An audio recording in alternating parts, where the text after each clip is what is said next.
holiday spending are in, and they're big. Online sales up 30% yesterday compared to the same day a year ago. Joining us now is Paul Oster. He's the owner of Better Qualified. Now, that is a credit repair company. Paul, welcome to the program. Thanks for having me. You're a viewer, aren't you?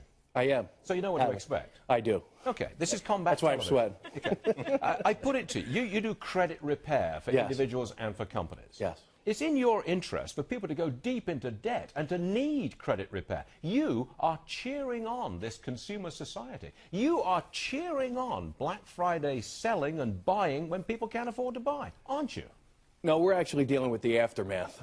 Yeah, so exactly. we don't cheer people on. But you want that aftermath. No, we don't. The reason why I'm on the show and the reason why I recently spoke down in Washington, D.C. at a government affairs conference is to change the system. What system? The credit bureaus and the credit reporting system. What's wrong with it? Everything is wrong with it. Well, wait, From the ground up. But that's all you've got. You've got three companies, right? Exactly. What's wrong with them? Well, they are for-profit companies. They are not government agencies. And you're not? I am. But I also don't control the lives of 300 million people. So you have three repositories that collect the data on all of us as consumers. Then you have a separate company, the Fair Isaac Corporation, that generates our credit scores. The government consistently tries to put their thumb on monopolies in this country, but yet they overlook the one company, there's only one, that generates the credit scores for 300 million people. All right. Why is that? Okay, if you think it's fixed and it's a monopoly and the government's got its thumb on it, what system would you put in place? Real fast. I would probably follow the guidelines of the Consumer Financial Protection Bureau. And what they're doing is they're going to try and come up with a better system. I'm the first person to agree that we need a tool to measure 300 million people. And right now, it's credit scores and credit bureau. Okay, if you had a better system to measure the credit worthiness of 300 million Americans, if you had the kind of system that you want, would it show those 300 million Americans are in better shape credit-wise or worse shape credit-wise? What do you think?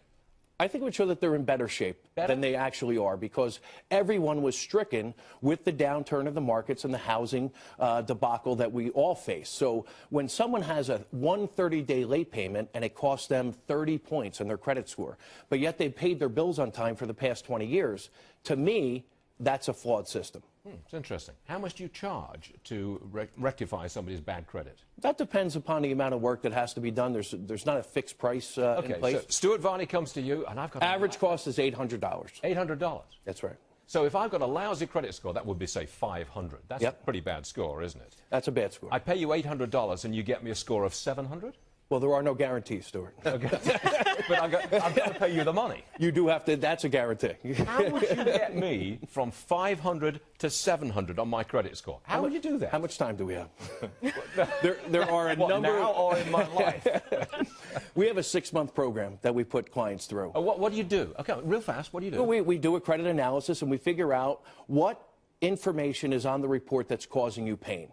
The latest research actually shows... Okay. Do you then go to the credit reporting company and say, hey, Stuart Varney, he's not such a bad guy. Ease up in that area. He will pay that bill. What we do is... He'll pay a certain amount on that bill. Well, what we say to the credit bureaus is if you wish to continue to report that information, you have to verify and validate it. You have to make it accurate and timely.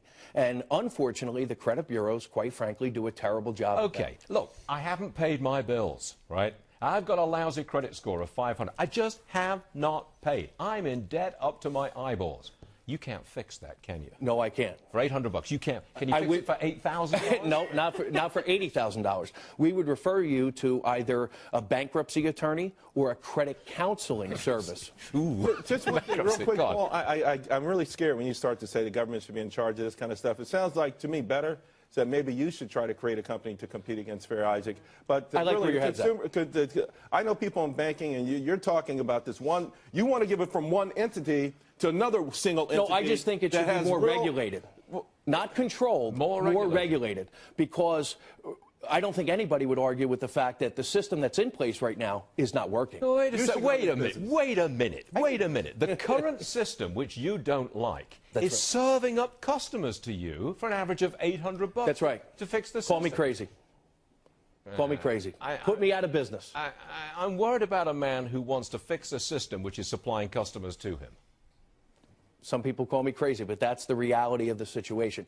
I went into this business. I was in the mortgage industry as a mortgage broker.